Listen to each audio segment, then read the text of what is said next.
Blackstone Publishing presents The Index of Self-Destructive Acts, a novel by Christopher Beha.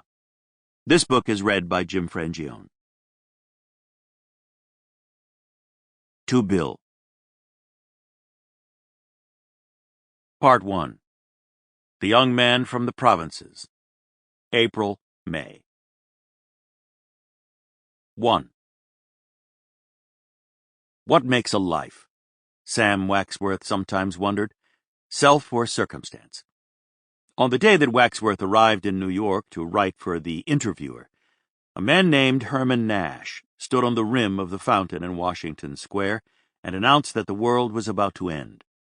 After close biblical reading and careful calculation, Nash had settled on November 1st at 10 p.m. as the precise moment of the event he called the Great Unveiling. So far as Waxworth knew, no time zone had been specified. Perhaps it would be an incremental apocalypse. A tourist captured the prediction on video, and more than 50,000 people watched it on TeaseView that week. Nash appeared at the same time the following Saturday and the one after that, by which point his audience had grown so large that it brought out the police. When he called on his listeners to prepare for a coming battle, at least one took the words literally.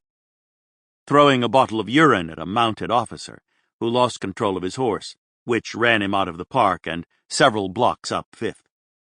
All of this was in turn recorded and posted and viewed. Soon it seemed that Armageddon was everywhere. Waxworth wasn't one to find intimations of catastrophe in the pages of a 3,000-year-old assemblage of myth and poetry and legal documents. Waxworth was a philosopher, not by training or occupation, but, he believed, by disposition. He tried to attend to the facticity of things. The world, in Waxworth's view, was a knowable place. Once you stripped away the dead tradition and wishful thinking built up over millennia of misunderstanding.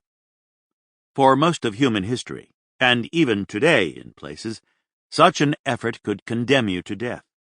Conditions were better in Waxworth's particular moment and milieu, but absolute honesty still required a certain amount of courage.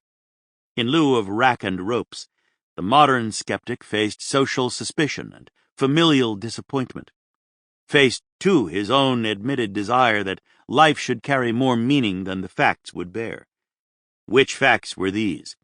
We occupied a tiny corner of the universe, minor planet orbiting a minor star, in an even tinier corner of cosmological time. Still, we wanted all of it. Sample complete. Ready to continue?